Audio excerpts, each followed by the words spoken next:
26 กรกฎาคม 2569 ค่ะนี่ท่านประธานมูลนิธินะคะค่ะรวมที่มาจากประเทศไทย10 รูปอากาศตอนนี้20 องศาเซลเซียสนะคะค่ะนี่บริเวณรอบนอกค่ะนี้พระยืนนะคะที่ประทับยืนซึ่งเดิมนั้นพระองค์ประทับอยู่ท่ามกลางแสงแดดค่ะวันนี้ได้รับการ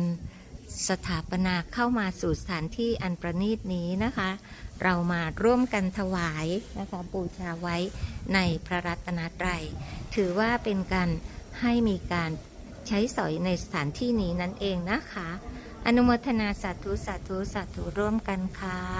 สาธุค่ะ